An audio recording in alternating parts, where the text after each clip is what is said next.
Olá, muito boa tarde a todos. É um grande prazer estarmos aqui hoje para mais um webinar da série de gestão da NTW Contabilidade e Gestão Empresarial. Para quem não me conhece, meu nome é Walter Teixeira, eu sou cofundador da NTW e nós estamos aqui em uma maratona para ajudar a qualificação de todos os empresários do nosso país. Hoje, em especial, nós teremos um webinar voltado para o público de educação. O que nós queremos aqui é, através dos indicadores de desempenho, mostrar que nós podemos melhorar a gestão de uma instituição de ensino para que ela possa ser mais lucrativa, mais perene e ter uma margem EBITDA muito melhor. O que é, afinal de contas, um dos principais critérios de avaliação pelo mercado. Mas para se fazer gestão, melhorando a performance financeira de qualquer empresa, você precisa passar por todos os processos envolvidos dentro da instituição. Quer seja na área acadêmica, quer seja na área administrativa, quer seja na área de gestão da qualidade. E para isso, nós trouxemos aqui hoje um grande especialista no assunto, o meu grande amigo, o nosso Júlio César Alvim, diretor da Faculdade de Medicina do Vale do Aço, uma pessoa de longa experiência nessa área, uma das primeiras pessoas a trabalhar com a gestão da qualidade dentro de instituições de ensino superior, e veio aqui para a gente poder fazer um bate-papo. São agora 16 horas e 4 minutos no horário de Brasília. Nós temos pessoas nos assistindo de fora, em estados e cidades com um fuso horário, e nós temos uma previsão de 50 minutos de webinar. Acompanhe, participe, deixe aqui do lado o seu recado para que nós possamos fazer um bom webinar. E Júlio César Alvim está aí com você para poder dar as boas-vindas para todos. Então, Walter, me sinto muito honrado em poder participar dessa atividade, de estar de novo numa oportunidade de parceria com a NTW, que é uma empresa que eu acompanho há muitos anos, pelo menos desde 2009. Fico muito feliz também de poder trocar experiências com as pessoas que disponibilizaram esse tempo, esses minutos aí para a gente tratar de um assunto tão relevante para a área educacional. E estou aqui para a gente fazer valer a pena esses 50 minutos próximos aí. Muito bem, muito bacana, Júlio Alvim. Eu quero dar mais uma vez boas-vindas a todos que estão participando, dizer que esse conteúdo ele ficará disponível depois da transmissão, a partir de amanhã, em nosso canal do YouTube e para todos os outros dentro do NTW Academy, onde nós continuamos com todos os nossos clientes e parceiros discutindo sobre esse conteúdo. Antes do webinar, eu queria falar um pouquinho da NTW para quem não conhece. A NTW, Contabilidade e Gestão Empresarial, é hoje a maior rede de escritórios de contabilidade do Brasil. Nós temos mais de 85 unidades em 23 estados, e algumas unidades especializadas em determinado segmento. Por exemplo, a NTW Salvador Cajazeira, do nosso amigo Fábio Severo, ela é especializada na área de educação. Em Belo Horizonte, nós temos uma NTW no Barro Preto, também especializada no segmento. Belém Metropolitan Power, da Alziete Vinena, também, que será lançada em janeiro, uma unidade especializada em educação. E Recife Solution, será mais uma unidade que trabalhará segmentada apenas para a educação. Mas nós temos várias outras unidades que atendem a educação, que têm expertise, que têm diversos clientes em educação, mas que são especializadas na área de serviços gerais e têm condições de ajudar a sua empresa a performar sob a perspectiva de gestão financeira e sob a perspectiva de gestão contábil. Mas hoje, nós vamos muito além de contabilidade, nós vamos muito além de finanças. Nós vamos discutir gestão de indicadores e como essa gestão pode ajudar a melhorar o desempenho da sua instituição de ensino. Seja uma faculdade, seja uma escola do ensino livre, como um todo. Com vocês, o nosso amigo Júlio César Alvim, que vai fazer uma apresentação. O Alvim tem aí em torno de 25 a 30 minutos para uma apresentação, e ao lado, no bate-papo, vocês já podem ir lançando à medida que surgirem as suas dúvidas, que serão respondidas ao vivo por todos nós aqui. Alvim, a bola está com você. Muito obrigado. Então, vamos lá. Vamos começar bate-papo. Vou começar fazendo uma breve apresentação da minha experiência, da minha formação. Minha formação básica é em engenharia, tem especialização em gestão educacional, uma passagem para mestrado em educação, tenho mestrado também em administração, com foco em inovação. Comecei atuando em gestão, no sistema de gestão da qualidade, me certifiquei como auditor da qualidade pela Associação Brasileira, Associação Norte-Americana, e aí fui me especializando um pouco mais e passei a atuar como consultor, além de ser professor nas disciplinas de gestão e liderança, motivação e trabalho em equipe. Ultimamente, os últimos 5 anos, eu tenho trabalhado com desenvolvimento de equipes de alta performance. Acho importante fazer esse resumo, porque o que eu vou trazer aqui é fruto da formação acadêmica, da experiência profissional e pessoal. E, naturalmente, que existem especialistas que pensam diferente, têm conceitos diferentes. A gente respeita isso, mas eu não poderia trazer para a gente conversar assuntos ou conceitos com os quais eu não trabalho ou eu não acredito, certo? Bom, a gente vai começar, então, explicando que esses 25 minutos, a gente vai passar por 3 grandes tópicos: gestão educacional, gestão por processo e indicadores de desempenho. Gestão educacional tem 3 áreas que é inevitável trabalhar quando a gente está falando de gestão. É a gestão acadêmica, administrativa e a financeira. Quando a gente fala em gestão, é inerente falar de gestão por processo. E aí eu acho importante dar luz a 3 tipos de processo que qualquer tipo de organização tem. A gente está falando, então, de processos orientados nos clientes, processos de apoio e processos gerenciais. E não é possível trabalhar com processos sem a gente tratar ou falar sobre indicadores de desempenho. Se a gente estivesse na sala de aula, a gente ia começar por gestão educacional, gestão por processo, até chegar em indicador de desempenho. Como o objetivo aqui é uma troca de experiências, a gente começa com um processo reverso. A gente começa falando de indicador de desempenho. E abrindo um parêntese, a minha experiência ela é na gestão de ensino básico e ensino superior privado. Portanto, os exemplos, as experiências vão estar sempre relacionadas ao ensino privado, ok? Bom, vamos começar, então, conversando sobre indicador de desempenho. O que a gente precisa saber de indicador de desempenho? Ter uma ideia do conceito de indicador, tipos de uso de indicador, o dicionário de indicador de desempenho, que é algo raramente a gente encontra isso bem estabelecido, e aí a gente vai trocar ideias sobre as lições aprendidas. O conceito sobre indicador de desempenho, ele é muito variável. Dependendo da área, da abrangência, esses conceitos eles vão ganhando significados um pouco diferentes. Então, não há um conceito único para indicador de desempenho. Se a gente trabalha na área da saúde, organizações como a ONA, por exemplo, elas têm conceitos relacionados à área da saúde. Se a gente vai no Prêmio Nacional da Qualidade, você tem um outro conjunto de conceitos. Se está na indústria, assim segue. O conceito que eu acho razoável da gente trabalhar, e sempre pensando que gestão é uma ciência de resultados, são os conceitos apresentados aí pelo Mauro Mendonça, da Link Quality, onde ele traz a seguinte ideia, a seguinte sugestão.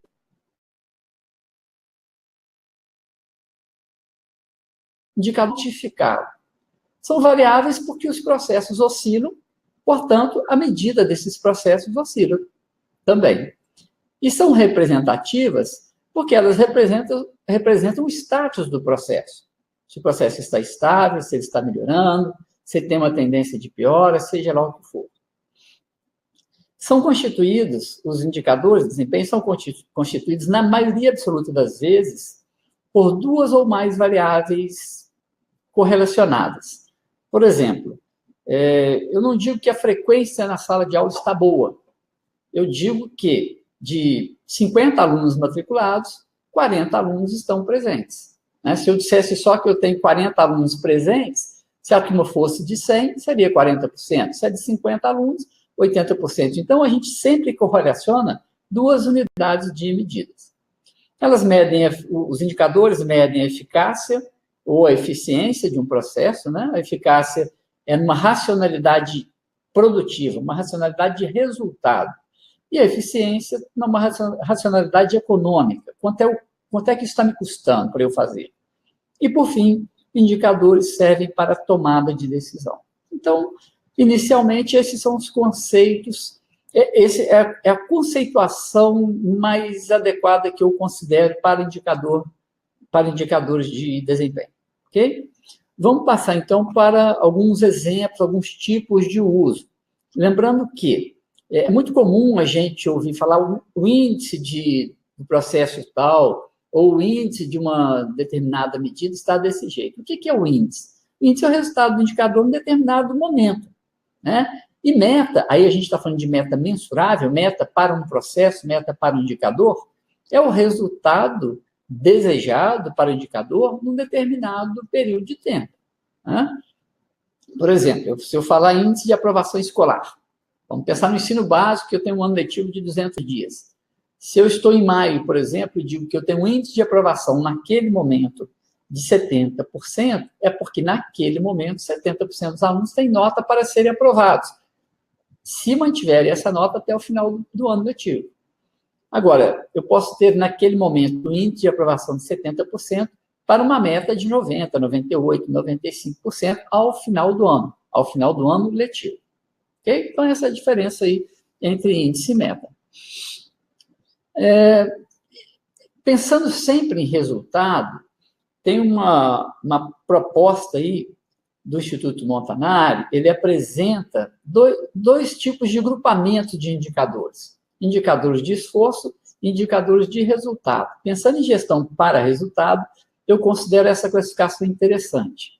Lembrando que o indicador de esforço, ele mede o esforço feito para você alcançar um determinado resultado, ele não mede o resultado. Um exemplo que está aí na tela é o número de ligações feitas para um banco de leads de potenciais candidatos ao vestibular de um determinado curso. Aí a gente está falando de ensino superior. Então, se eu tenho 1.000 leads, por exemplo, e fiz 2.000 ligações, o meu esforço foi, em média, de 2 ligações por lead. Ok? E o indicador de resultado? Tomando esse mesmo exemplo como base. O número de candidatos ao vestibular que atenderam as ligações realizadas pela equipe de captação. Então, eu fiz 2.000 ligações, ou seja, em média, 2 ligações por lead, e aí eu consegui falar, por exemplo, a equipe de captação conseguiu falar com 500 candidatos, né? Então, eu já tenho uma referência. Para esse tipo de lead, esse lead com esse nível de qualificação, se eu faço 2.000 ligações, eu tenho um histórico de chegar a 500 atendimentos. Sendo um pouquinho mais arrojado ou mais avançado, o número de candidatos que receberam a ligação, fizeram vestibular e realizaram a matrícula num determinado curso comparativamente ao número de candidatos, ou o número de leads. Por exemplo, eu fiz 2.000 ligações para 1.000 leads, desses 1.500 atenderam e 200 matricularam. Então, eu tenho uma relação de grandeza. Eu posso organizar, por exemplo, 200 matriculados a cada 500 contactados. E aí eu já tenho uma referência para medir o desempenho do processo de captação e conversão de clientes. Então, a gente está aí trazendo alguns tipos e uso de indicadores. De novo, eu acho interessante, eu considero interessante a gente sempre analisar indicador de esforço, indicador de resultado. Trouxe aí na tela um exemplo de indicador que, a princípio, ele foge daquele primeiro conceito do Mauro Mendonça, mas ele é uma das situações raras, mas ele está muito próximo do conceito. Por quê? Eu tenho nesse gráfico, por exemplo, eu tenho um número de matrículas de uma determinada instituição, e aí eu posso comparar semestre a semestre o número de matrículas. Por exemplo, na primeira coluna, eu tenho 1.124 matrículas no semestre de 2008-1. No segundo semestre desse mesmo ano, eu tenho 1.386 e assim vai seguindo. Eu consigo perceber que há um crescimento até 2013-1, onde a instituição chegou aí a 3.450 matrículas, e depois disso, o que a gente percebe é o início de uma tendência de queda. Bom, Aí a gente começa a fazer algumas discussões que a gente precisa resolver antes de usar o indicador. Essas matrículas referem-se a apenas matrículas regulares? Ou a gente está aí dentro desses números com as transferências recebidas, a gente está com matrícula de obtenção de novo título, ou eu tenho, por exemplo, um aluno matriculado no 7º período de um curso e ele está devendo disciplina no 5º e no 6º. Aí ele resolveu matricular no 5º e no 6º. Esse aluno faz parte dessa contabilidade aí, desses números? Então, a gente precisa resolver isso antes mesmo de começar a usar o indicador. Caso contrário, a gente vai ficar acreditando que a gente tem uma informação precisa e não tem. Vai ser semelhante a perguntar quantas pernas tem esse elefante que eu estou apresentando para vocês. Ele tem 4, uns olham, acham que ele tem 6, outros chegam a enxergar 8. Então, depende da forma como se olha. Então, a primeira lição que a gente tira é que a gente precisa definir claramente a forma como o indicador é constituído antes mesmo de começar a utilizar esse indicador. Voltando àquela possibilidade daquela instituição, eu trouxe agora o número médio de alunos por turma e mantive a linha pontilhada no semestre 2013-1. Se a gente analisa de 2008-1 até 2013-1, a gente tem uma ordem de grandeza aí, podemos dizer que o número médio de alunos por turma vai estar aí na ordem de grandeza de 42 alunos por turma. De 2013-1 em diante, esse número médio começa a cair. O que não quer dizer necessariamente que você tem um prejuízo financeiro. A gente precisa analisar outros indicadores, outras variáveis, para chegar a alguma conclusão. Mas já é uma informação que começa a deixar a gente preocupado. Abrindo um parênteses aqui, fazendo uma analogia. Se eu tenho um ônibus, por exemplo, eu tenho uma empresa de ônibus que eu promovo viagem de Belo Horizonte a São Paulo. Qual é o ideal para a minha empresa? O ideal é que o ônibus, se ele tem 50 lugares, ele saia, ele inicie o trajeto com 50 pessoas ocupando esses 50 lugares, chega a São Paulo com 50 pessoas dentro do ônibus. Mas não é isso que acontece necessariamente no ensino superior, no ensino básico, no ensino fundamental. As pessoas vão descendo do ônibus, né? Outras vão entrando e outras vão descendo. Esse número aí, que às vezes é chamado por ensalamento, por nomes diferentes, ele representa isso. Então, a gente continua falando, então, sobre aquela possível instituição, aquele possível número de matrículas. Hipoteticamente, aí eu tenho um gráfico ou um indicador que representa a evasão daqueles alunos matriculados. O que a gente percebe claramente? Que a partir de 2013-1, a evasão diminuiu muito. Ora, se a evasão diminuiu, mas mesmo assim o número total de matrículas está diminuindo, tudo indica que a perda dessa instituição está sendo na captação, por várias possibilidades, várias razões. Mas a gente não consegue ainda ter certeza de qual é o motivo que gerou aquela perda no número de matrículas.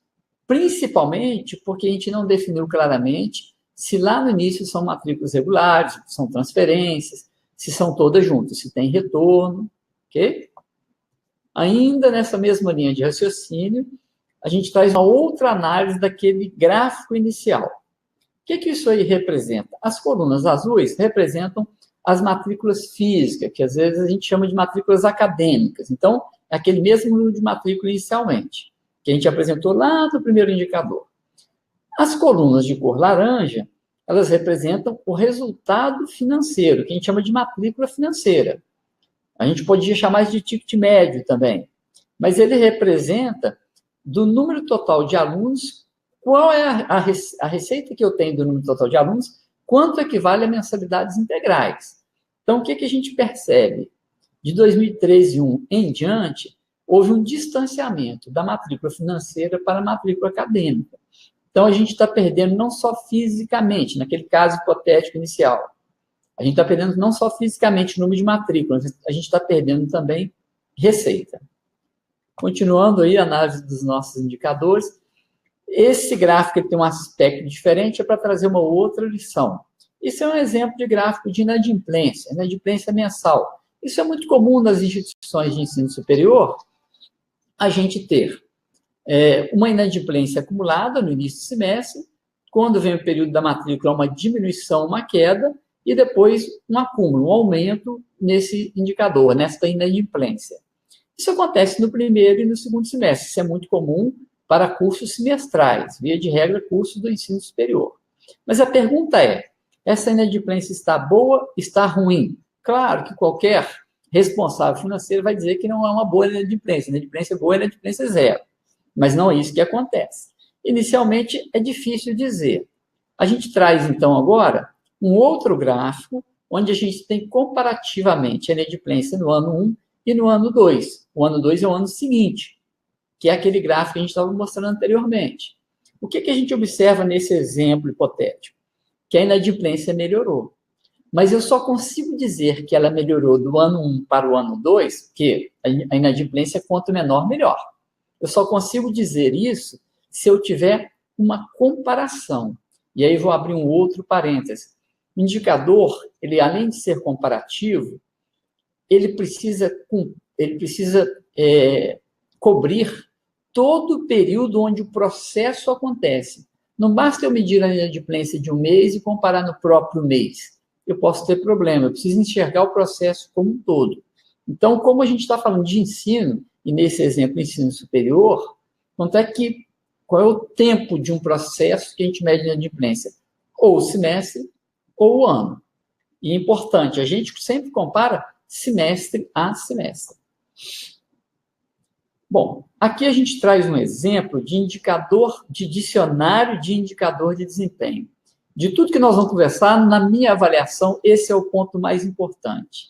É aqui que a gente consegue corrigir todos os erros básicos que a gente tem quando a gente implanta indicador e não define claramente e não divulga para os envolvidos a forma como os indicadores são estabelecidos e calculados. Isso aqui nada mais é do que uma tabela, onde você tem na coluna 1, à sua esquerda, um indicador, nome do indicador, indicador de inadimplência. Na segunda célula, na coluna da direita, você tem a memória de cálculo, explica como que esse indicador é calculado. Indica claramente, ele diz, olha, inadimplência, ela apresenta, ela é representada pela relação entre o débito e a receita prevista. Como é uma fração, a gente multiplica por 100 e vai ter o resultado percentual. E aí a gente tem, nesse exemplo, a explicação do que é o débito. Para esta instituição, o débito é o valor total das parcelas vencidas e não pagas até o dia 20. Isso é muito importante, porque a inadimplência ela vai mudar todo dia, assim como a matrícula. O número de matrículas, ele tem uma variação maior no início do semestre, mas ele pode variar qualquer dia letivo. Se um aluno vai e desiste, ou pede um trancamento, por exemplo, ou no período adequado ele pede uma transferência, o número de matrículas ele está vacilando, ele está oscilando.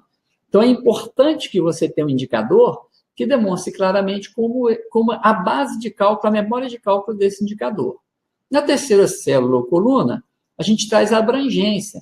Olha, eu preciso enxergar a inadimplência em cada período do curso, eu preciso enxergar a inadimplência do curso como um todo e da instituição. Na hora de analisar, a gente faz o inverso. A gente começa pela visão maior, pela inadimplência geral. Depois a gente coloca uma lupa e chega na inadimplência de cada curso, para saber qual é o curso que está contribuindo mais ou menos para a inadimplência. E, por fim, a gente coloca uma terceira lupa e enxerga dentro do curso que mais tem contribuído para a inadimplência, quais são os períodos mais inadimplentes. Para quê? Para a gente chegar e poder agir de forma assertiva. Outro ponto importante é a periodicidade do indicador. Essa inadimplência, a gente vai trabalhar com a inadimplência mensal, semestral, trimestral. A fonte, que está na próxima célula à sua direita, porque é muito comum, e eu já vi isso acontecendo por diversas vezes em edições muito diferentes, você ter mais de uma fonte de informação e aí você tem resultados de indicadores diferentes. A gente vai para uma reunião gerencial, o gerente financeiro tem um resultado, o coordenador de curso tem outro, e a gente não chega a uma conclusão. Né? Por fim, quem é o responsável por gerar esse indicador? No canto inferior esquerdo, a gente tem esclarecimentos, são detalhamentos importantes para o indicador, e o mais significativo e importante de todos é o que você faz com o indicador de desempenho, que é a aplicação.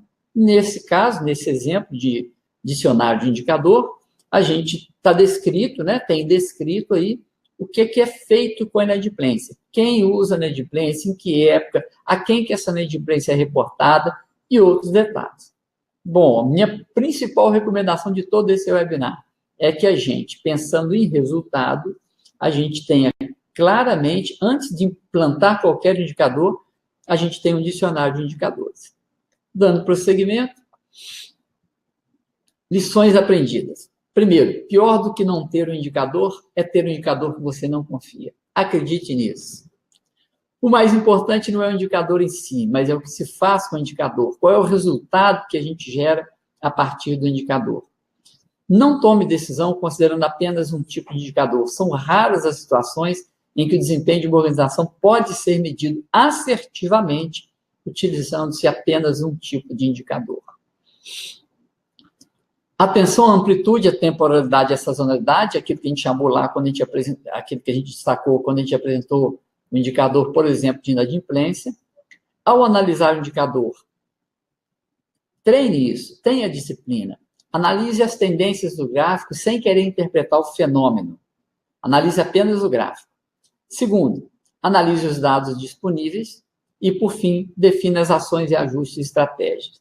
E não confunda alhos com galhos. Quando você utilizar gráficos diferentes para comparar indicadores semelhantes, tenha o cuidado de verificar se as escalas são semelhantes. Não utilize o número excessivo de indicador, porque além da gestão por indicador, você precisa fazer a gestão dos indicadores. E o número de indicadores depende da complexidade do processo, da quantidade e, naturalmente, do nível de controle desejado. Sobre processos, o que a gente precisa conversar? O conceito de processo, que é uma atividade que usa recurso e que é gerenciada de forma a possibilitar a transformação de entradas em saídas. Por exemplo, o processo de ensino, o processo de formação. Eu entro com um candidato no curso de Direito e, ao final de 5 anos, eu tenho um advogado formado. A abordagem por processo, que é a gente ver a estrutura organizacional toda, uma visão geral de processo, e essa visão, que é uma cultura institucional, que é uma cultura de trabalho, traz a ideia de que cada setor interno tem um outro cliente onde você faz a entrega dos resultados do seu trabalho. Em educação, a gente tem aí, considerando processos orientados nos clientes, processos de apoio e processos gerenciais, a gente tem alguns exemplos. Processo de ensino. Se um professor falta aula, ou ministra uma aula que não é tão boa, o cliente percebe na hora. Isso é um processo, um exemplo de processo orientado no cliente. Conservação e limpeza. Se um banheiro não está bem limpo, se o material de limpeza não chegou, se o cliente utilizar o banheiro, ele percebe. Se não, ele não percebe. E os processos gerenciais, que são a parte pensante da instituição, onde a gente toma as decisões mais importantes. Por fim, existem processos chaves. Os processos chaves são aqueles para os quais a gente não pode deixar de instituir os indicadores de desempenho. Eu trago aí um exemplo, por exemplo, dos processos de marketing, que eu considero um dos mais importantes para a instituição, que é você avaliar a captação, que é o contato com o aluno, ele conheceu a sua marca, a sua instituição, a conversão, que é depois de ter tido um contato, ele virar matrícula, a fidelização, que é a manutenção desse aluno, e a recuperação, que é o retorno do aluno para a instituição, para o curso, no caso dele ter perdido, dele ter desistido, dele ter trancado, ou mesmo de ter feito vestibular e não ter se matriculado. Tem uma expressão que o meu amigo aí utiliza e que eu gosto muito, meu amigo Walter Teixeira. Em casa que falta pão, ninguém tem razão. O que isso indica? Que os resultados financeiros ruins, eles implicam em redução de custo, em redução para todas as outras áreas, e eles afetam todos os demais processos. Chegando na nossa última etapa, a gente vai falar agora de alguns aspectos sobre gestão educacional. A primeira delas é o conceito que eu recomendo que sempre se considere, que foi cunhado aí pelo Clemente Nóbrega. Ele diz que gestão é uma ciência de resultados. Eu complemento isso dizendo que o objetivo da boa gestão é a perenização da organização. A minha responsabilidade como diretor acadêmico, onde eu trabalho hoje, é entregar o melhor resultado possível, não para hoje, mas para os anos vindouros, para o ano que vem, para o ano seguinte, ou seja, para perenizar. Então, como gestor acadêmico, eu preciso pensar onde eu quero chegar, quais os caminhos que eu tenho a trilhar para perenizar a instituição. E aí todas as minhas decisões serão pautadas a partir desse posicionamento. Se, como gestor educacional, você ainda não sabe responder essa pergunta, você precisa fazer um dever de casa. Bom, gestão dos processos acadêmicos, seja implantação de um PDI, implantação de um PPC, acompanhar, monitorar os resultados de uma autoavaliação institucional, de avaliação externa, processos técnico-administrativos, infraestrutura, TI, recursos humanos, secretaria acadêmica, tudo aquilo que é feito pelo pessoal técnico-administrativo. E gestão financeira é uma particularidade de importância significativa. Por quê? As decisões, a maioria das decisões, serão tomadas com base no resultado financeiro. Naturalmente que eu estou falando de gestão do ensino superior privado. Lições aprendidas. Não existe gestão sem monitoramento. É doce ilusão você achar que trabalhou no P do PDCA e no D do executar, você está com a vida resolvida. O C de checar é extremamente importante. Você precisa monitorar para fazer uma boa gestão. E monitorar quer dizer ter indicador de desempenho. Para quem não sabe onde vai, qualquer caminho serve. A clássica frase aí de Alice no País das Maravilhas, que é uma grande verdade. Se você não sabe responder aonde você pretende chegar com a sua instituição, provavelmente você tem um dever de casa para fazer antes de pensar nos outros aspectos que a gente está abordando sobre gestão. As atividades de meio devem servir às atividades fins. No entanto, não é bem isso que a gente vê. As decisões financeiras sempre sobrepõem as decisões acadêmicas. Aí, abrindo um parênteses, os indicadores financeiros são tão importantes que até no dia a dia eles acabam impactando os outros setores da instituição. É muito comum o setor financeiro ficar disparando planilhas para o coordenador de curso preencher. Muito cuidado com isso, porque os indicadores financeiros, eles representam um resultado que raríssimas vezes você consegue recuperar. Já aconteceu. O que gera resultado mesmo é a ação acadêmica. Só que o que o gestor acadêmico precisa ter é um foco no impacto financeiro de tudo que ele está fazendo. Porque se ele não tiver essa visão, e se você, como gestor educacional macro, não deixar claramente definido para os seus coordenadores de curso, seus diretores acadêmicos, onde você pretende chegar, o que se espera de cada um deles, você só vai ter mais do mesmo. Vai ter uma excelente semana acadêmica, uma excelente jornada acadêmica, uma feira de empreendedorismo, startup weekend, você vai ter um conjunto de coisas maravilhosas, mas você não tem garantia de que isso está levando a sua instituição para uma perenização. Por fim, estratégia é tudo para um gestor. Eu vou para o nosso último slide, onde eu faço uma abordagem sobre esse aspecto. Esse último slide eu apresento o que eu considero os pilares da alta performance. Eu entendo o seguinte, que qualquer organização, e não só na organização educacional, quem gera resultados são as pessoas, independente do nível, independente da complexidade, da formação. Quem gera resultado nas organizações são as pessoas. Só que pessoas apresentam variabilidade. A gente varia o nosso comprometimento, a gente varia o nosso entusiasmo, a nossa motivação ao longo do tempo. Às vezes a gente executa uma atividade com mais cuidado ou com menos cuidado. Para minimizar esse impacto, a gente precisa de métodos. Então, pessoas utilizando os métodos previamente definidos geram os resultados. Houve uma época na vida que, ingenuamente, eu acreditei que esses 3 pilares eram suficientes para gerar bons resultados. Eles não são. Estratégia é tudo para um gestor. É por meio de estratégia que você leva as pessoas a utilizar os métodos para gerar resultado. Numa outra oportunidade, a gente conversa um pouco mais sobre isso. Bom, pessoal, estamos aí terminando essa breve apresentação. E agora, Walter Teixeira e nossos convidados, ficamos aí à disposição para um bate-papo. Maravilha, Júlio Alvim. Como sempre, é uma verdadeira aula te ouvir falando sobre gestão estratégica, te ouvir falando sobre gestão de indicadores educacionais, te ouvir falando sobre gestão de equipes de alta performance. Mas no caso aqui hoje, nós estamos discutindo gestão de indicadores. Eu acho que você deixou uma trilha de questionamentos para que a gente possa debater, para que a gente possa estudar em cada caso concreto, mas aqui já começaram a surgir algumas perguntas. Olha, um dos primeiros foi aqui o Hugo, ele pergunta o seguinte: Alvim, aqui em Curitiba é comum vermos instituições onde o acadêmico e o administrativo ou financeiro são áreas isoladas e não interdependentes. Qual é a consequência prática dessa situação em um modelo de gestão em que se mistura os indicadores misturam dados das duas áreas? Eu acho que não é só em Curitiba, não, Júlio Alvim? Não, Hugo. Não, Hugo. Infelizmente, a gente vê isso aí repetidas vezes por várias regiões brasileiras, por várias instituições de ensino.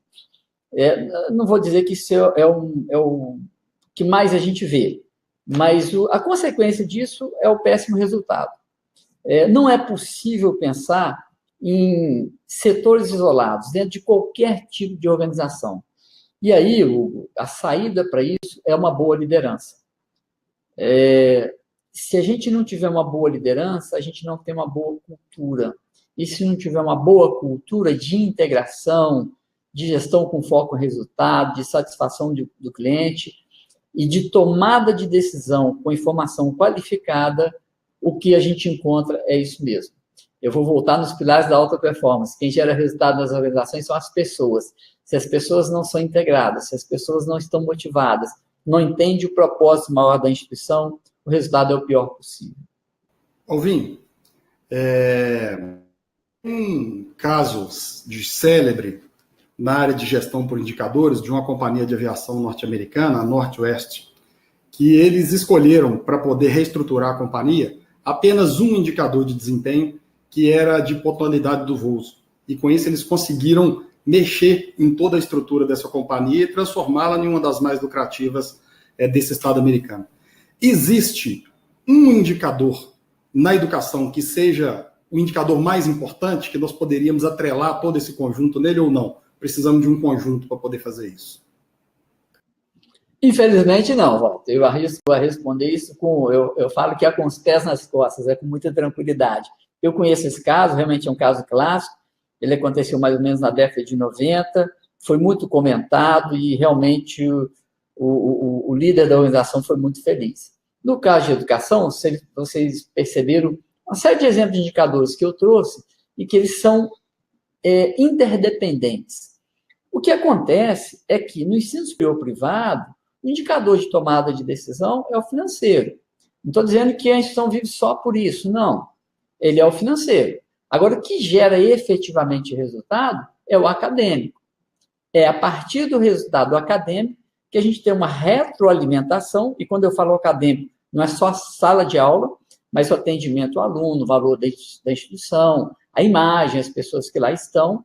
É esse indicador acadêmico que realimenta uma instituição de ensino, diferentemente de uma companhia aérea.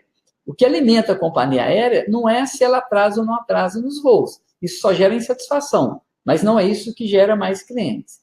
Então, voltando à resposta na minha avaliação, os indicadores mais impactantes são os financeiros, para o ensino superior privado. E aqueles indicadores que relatam o resultado, são os indicadores acadêmicos, como desempenho no ENAD, índice de aprovação em exame de ordem e outros resultados que a gente possa gerenciar. Olha, parece que essa questão de separação entre os setores dentro das instituições de ensino é uma coisa que vem despertando o interesse de todo mundo. O Vitor Pereira, ele diz o seguinte: boa tarde. Como fazer quando a diretoria da instituição diz que o foco é a qualidade do ensino e não dá atenção às questões financeiras? Ou seja, foca somente a gestão acadêmica. Oh, com todo respeito aos colegas que pensam assim, eu sou diretor acadêmico, Eu acho que é um grande risco. Eu acho que é um grande risco. Isso pode ser um fato isolado, mas não é um fato comum. As instituições hoje que apresentam maior índice de crescimento, não necessariamente grandes grupos, são aquelas que estão caminhando rumo à perenização. E a perenização não se dá só pela qualidade acadêmica. Eu não abro mão da qualidade acadêmica nas instituições onde eu trabalho. O que não quer dizer que eu não meço o impacto financeiro de cada atividade que a gente decide implantar. Cada atividade de ensino, de pesquisa, de extensão, a gente precisa medir o impacto disso. Cada metodologia de ensino, cada carga horária docente, a gente precisa medir o impacto disso.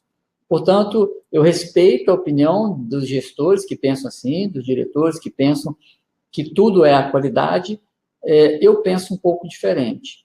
Eu acho que qualidade sem resultado financeiro no ensino superior privado é uma situação de muito risco. Eu não recomendo isso.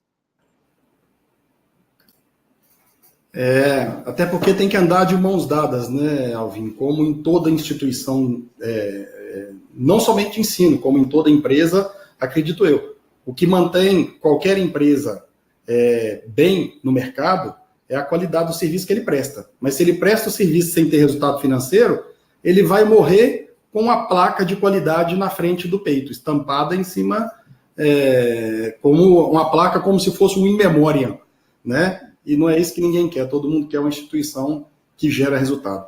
Mas tem uma coisa... Só para complementar, Walter, desculpa te interromper, e é relativamente fácil gerar resultado de qualidade sem olhar para o financeiro. Você gasta todo o dinheiro que entra na receita, faz o serviço, e aí você não tem garantia de perenização. É relativamente fácil pensar só em qualidade e não pensar em resultado financeiro. Muito obrigado, Walter. Não, é isso mesmo. Olha, tem uma coisa que está aparecendo aqui, que vai chegando coisa também pelo WhatsApp, vai chegando pelos nossos grupos internos. Quando a gente fala de indicador de desempenho, você mostrou aí um dicionário de indicador de desempenho para poder documentar esse processo, como você disse, para poder, para não comparar alhos com bugalhos, para poder comparar a mesma coisa e assim tirar uma análise desses indicadores. Agora, ao montar um indicador de desempenho, parece ser uma coisa um pouco complexa. Existe um modelo, existe um padrão, ou eu posso criar um indicador dentro da minha empresa, dentro da minha instituição, e ter sucesso com esse indicador? Eu acho que não existe um padrão, né? O dicionário, aquele modelo que eu apresentei, é um modelo que eu tenho o hábito de usar e que tem sido muito útil, me ajudou a prever vários problemas que eu não sabia que existiam há 25 anos atrás, quando eu comecei a trabalhar com indicador de desempenho. Então, ele é uma recomendação. Cada um pode criar o seu modelo. O que eu recomendo? Primeiro, construa um indicador de desempenho, o dicionário do indicador, antes de implantar o indicador. Segundo, não implante indicadores em demasia, não implante um número excessivo de indicadores, porque você vai gastar tempo e dinheiro com a construção desses indicadores, não vai conseguir mantê-los atualizados, e aí você terá indicadores que você não poderá utilizar. Ou, quando utilizar, você vai causar mais satisfação do que motivação. Ok, olha, está surgindo um aqui que eu te confesso que é verdadeiro isso que acontece. Pergunta é o seguinte: nem sempre os gestores educacionais se sentem confortáveis abrindo os dados financeiros ou entre aspas, a caixa preta para os seus funcionários, para os seus colaboradores. Qual é a sua experiência com escolas que têm resistência à abertura dos dados e qual sua dica para esses gestores? Situação difícil, hein? É muito difícil. A primeira coisa que me ocorre, baseado na minha experiência, é a cultura. Qual é a cultura institucional? As pessoas são realmente engajadas? Ou existe uma separação entre os setores? Ou existe uma disputa interna muito grande? Qual é o nível de rotatividade dos seus gerentes que ocupam esses cargos mais estratégicos da instituição? Se você tem uma instituição que está desestruturada, que está numa fase de mudança de cultura, disponibilizar esses números não vai te ajudar em nada. Agora, pelo contrário, se você tem uma instituição sólida, se você tem uma instituição engajada, você tem os gerentes estratégicos, coordenadores de curso, não disponibilizar esses números é um problema. Então, construa uma cultura, tenha uma boa ambiência, direcione bem os resultados que você precisa, mais do que o que você quer, mas o que você precisa, e a partir daí você realmente tem que disponibilizar diversos números para que essas pessoas possam fazer sua gestão. Robinha, Luciane, ela pergunta o seguinte: sobre ferramentas para fazer a gestão dos indicadores, tem algo no mercado? Olha, ela pergunta, tem algo no mercado? Se uma instituição for implantar os indicadores, qual seria o caminho a ser seguido? Ela completa a pergunta depois. Bom, no mercado você tem ferramentas para isso, mas qualquer ferramenta que você vai utilizar para a sua instituição, você vai querer fazer uma customização. Isso vai te custar dinheiro e tempo e pode não gerar o resultado. A minha recomendação é, primeiro, estruture o modelo, que já é a segunda pergunta dela. Estruture o modelo simples, básico, e depois disso, procure a ferramenta mais adequada ao seu modelo. Vou trazer uma outra questão que ela não perguntou. Existem números que, para se organizar, você precisa de dar muito trabalho. Então, ou você tem, sobretudo os financeiros, os acadêmicos, eles dão menos trabalho, porque a gente tem uma série de sistemas de gestão acadêmica que facilitam isso. Os financeiros, ou você tem uma boa equipe financeira para estruturá-los, ou você contrata um serviço qualificado. Por que eu digo isso? Porque o indicador financeiro é o pior de todos. Quando você tem o resultado financeiro medido, ele já aconteceu. E dificilmente você vai recuperar esse resultado financeiro. Diferentemente de um processo de aprovação, de uma metodologia de ensino, de uma frequência às aulas, geralmente isso acontece durante o processo. O financeiro, quando você perdeu, dificilmente você vai recuperá-lo. Então, quanto mais tempo você demorar para gerar esses dados e quanto menos precisão você tiver, mais dificuldade você vai ter para gerar resultado para a sua instituição.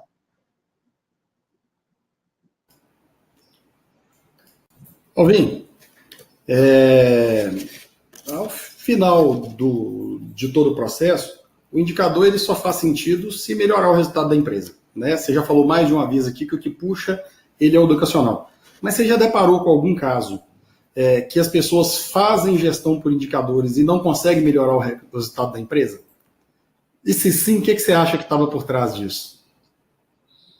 Eu já deparei com vários casos, não foi com um nem dois, não.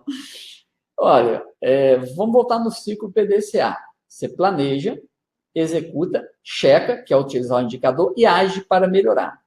Eu te falo com muita tranquilidade que 80% dos planos de ação elaborados pelas organizações que têm sistema de gestão estruturado, eles ficam na gaveta.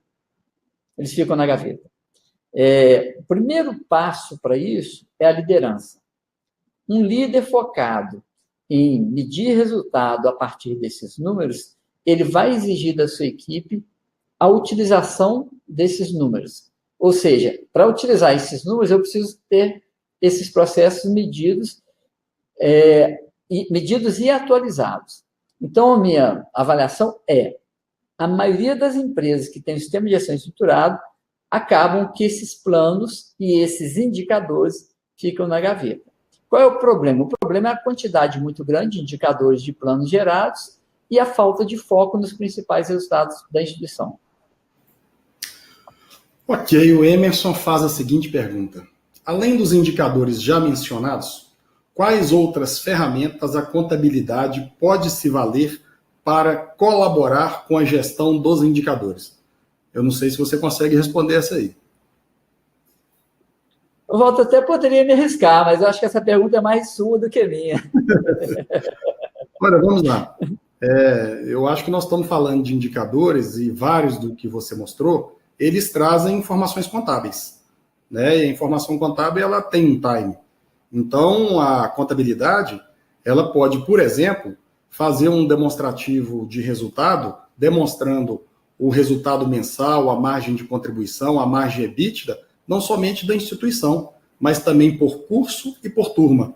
Essa informação enviada ou trabalhada junto com o acadêmico é que vai construir esses indicadores que você mostrou. É claro que não se faz isso sozinho, se faz isso com muita integração, com muita discussão com os gestores, porque você tem que definir critérios de rateio, você tem que definir o fluxo dessas informações, você tem que definir periodicidade dessas informações, e com indicadores de resultado econômico, com indicadores de resultado financeiro, baseado na receita por fluxo de caixa, e com indicadores de resultado patrimoniais, por unidade, por curso, por turma, e no consolidado do grupo, que eu acho que a contabilidade ela pode ajudar muito na gestão financeira de uma empresa.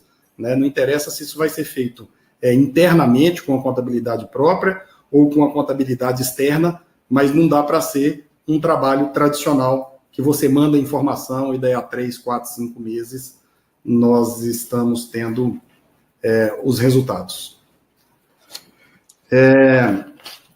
Vamos aqui mais uma pergunta, que é o seguinte. O que é mais difícil em gestão educacional? Essa que chegou para a gente aqui, rapidamente. É a cultura. O mais difícil é a cultura.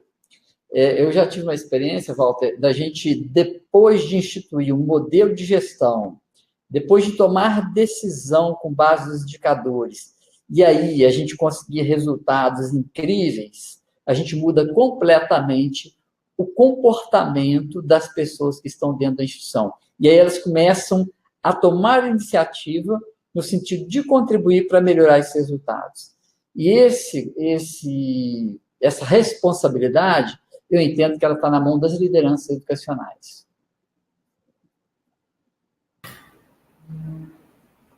Bom, nós temos uma outra pergunta aqui, do Vitor Pereira, novamente, ele pergunta o seguinte: qual o tempo ideal para se acompanhar e controlar os indicadores? Olha, Vitor, isso vai depender do nível de controle que você quer do seu processo e de que tipo de processo que você está medindo. Por exemplo, eu considero para indicador financeiro mensal. Mais do que isso, você pode se deparar com uma medida que você pouco vai fazer uso dela. Se a gente for falar de indicador acadêmico, aí eu já tenho um ponto de vista mais longitudinal. Tá bom, se a gente for falar de frequência, é mensal também. Mas se eu pretendo, por exemplo, gerar bons resultados para o ENAD, eu tenho um curso que o ENAD vai ser ano que vem. Eu começo a trabalhar agora e vou medir o resultado semestralmente. Eu tenho que ter uma agilidade. Entre um semestre e outro, eu tenho que fazer os ajustes necessários que foram indicados para aquele grupo no semestre. Por que semestralmente? Porque a conclusão de um semestre, ele vai se dar nos últimos meses. Então, não adianta eu medir no primeiro mês como é que os alunos estão para o ENAD daqui a 2 anos, ou no segundo mês. Eu preciso medir mais no final do semestre. Então, a medida para um projeto de longa data, para um resultado de longo prazo, ela é semestral. Dificilmente uma medida anual vai te ajudar a fazer bons ajustes. Um outro aspecto que eu acho importante, fugindo um pouquinho do indicador financeiro, são os indicadores de consumo, que está na área administrativa. Esses também têm que ser mensal. A gente precisa saber, o consumo de insumos no laboratório, ele é mais acentuado no final do semestre ou no início do semestre? Por que tipo de alunos? São alunos de último período que estão fazendo experimentos para TCC ou são atividades práticas que não foram realizadas? Isso te ajuda a ajustar as ações e ter mais resultado também no acadêmico. Excelente. Em função do tempo, as outras perguntas que chegarem nós vamos responder e vamos mandar depois, mas eu vou fazer uma última pergunta para a gente poder partir para o encerramento. Se alguém tiver mais, pode estar enviando.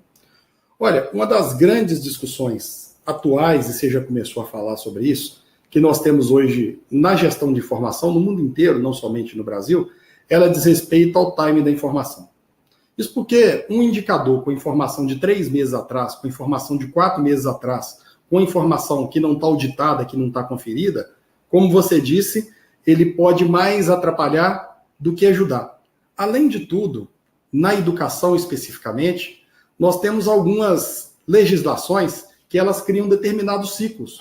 Por exemplo, as convenções coletivas de trabalho, que nos impedem de fazer demissão em determinados momentos, de reduzir carga horária em determinados momentos, além dos próprios ciclos de matrícula e rematrícula.